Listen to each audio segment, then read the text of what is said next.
Yo Rebels, today I'll be helping you out with the gold armored Rhino boss in Black Myth Wukong. Now this boss can be found in chapter 6 after you kill that first boss, I forgot his name, and then when you travel around you need to kill this boss to get to the final boss of chapter 6 and the final boss of the game. Before you go into the battle, there is a couple of stuff that you are going to need. I do recommend you get the grasshopper helmet. Now to get the grasshopper helmet, it's pretty simple. Just be sure you have at least 300 stamina. Go onto him, let him hop 3 times, then you can interact again. Be sure you have your fire protection on, interact with him, hold it, and then you'll unlock the grasshopper helmet. And then it is needed to invest your skill points in Immobilize. Immobilize is going to be your most important spell for this battle. The other spells isn't as important. And then also when it comes to your stances, I recommend Smash stance, but you can basically use any stance.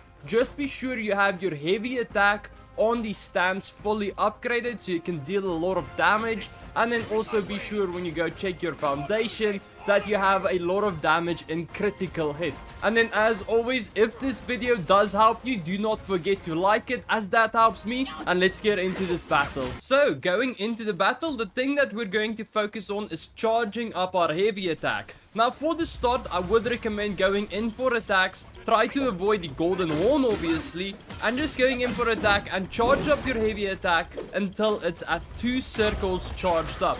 So as you can see, this is slightly a bit risky going in for attacks while he has his golden horn, but knowing his moves, they're pretty simple. You will see it's quite an ease going into this battle. Just some dodges. But remember, if you do not feel confident going in for attacks while he has his golden horn, you can always just sprint around him, hold in your heavy attack, immobilize him, do the heavy attack on his horn, and that will break his horn, and you could just go in for attacks. But that takes slightly a bit longer than this method over here.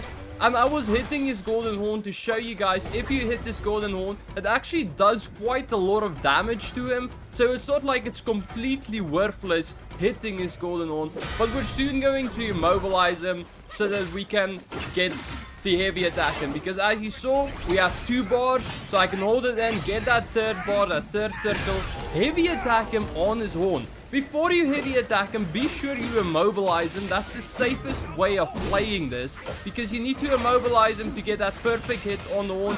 Cloud step is a bit risky, because most times when you cloud step and it goes to that critical hit when you do your heavy attack, it sometimes will go to the side or the other side and you'll miss the horn. And then just doing it without any spell is also extremely risky. You really need to know his moves. But anyways, as you saw, he just got his horn back. So we're just playing it defensive the entire time. As you saw at the very start, we weren't too aggressive. We're getting that extra damage in. I'm getting the needle out to help me with the damage. The needle is the secret item you get in chapter 4 of the game. If you wonder how the heck do I have this needle. The needle is not doing too much damage, but I'm charging up the heavy attack again, going for that horn. As you can see, when you break the horn, it does a lot of damage. And as soon as you break the horn, that's when you want to play aggressive.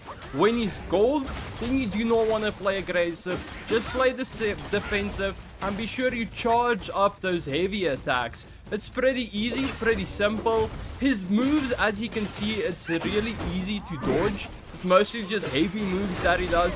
But when he gets the horn, his moves get a little bit more aggressive towards you. And it obviously does a lot more damage to you than when he does not have a horn. So just keep your distance like I am right now. I'm just waiting for my immobilize to get up. So I'm using my spirit over here because I knew I was gonna miss the dodge. The spirit I'm using is the Spearbone spirit. This is my absolute favorite spirit, just because this is the only spirit out of my testing that doesn't take any damage. But keep in mind, I haven't unlocked all of the spirits yet, so I could be wrong on that. But anyways, as you can see, just broke his horn for a 3rd time after I waited for my immobilize to load up. Something that's also helpful in this battle, if you use healing, that gives you mana. So the mana is very useful when, obviously, when you're waiting for your immobilize. I turned into my Red Tides character, getting that damage while his horn isn't there, getting that heavy attack in. Now I would recommend, if you want to turn into the Red Tides character, to only do that when his health bar is at armored and you're sure his horn is broken. only turn into him straight after you've broken the horn, not mid-match while his horn is broken, because otherwise halfway through while you're the Red Tides character, he's going to grow back his horn and you're going to waste that potential heavy attacks you can do to him. Now, as you can see, we're in the home stretch right here. It's just easy light work still left. Now I have one of two options. I can either just go for the back of him and getting the last bit of damage done, or I can immobilize him one last time and just break his horn. So it's pretty simple. I just need to remember to play it defensive. So as you see right here, going into the Cloud Step, the Cloud Step's critical hit did a lot of damage to him, and now I don't even need to go for the horn.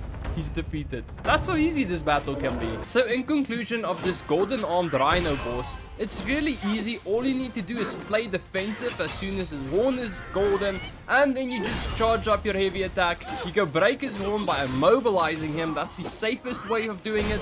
Yes, there is other ways of doing it, but it's a little bit risky, so I recommend you immobilize him and then break his horn, and then that's when you start playing aggressive towards him. And as soon as his horn is back, just play defensive again. And remember, if you want to use one of your characters, like I use the Red Tide characters, only start using him when his health is at armor. And when it's there, remember, first break his golden horn, and as soon as you've broken that horn, that's when you want to transform into your character, whichever one you're using.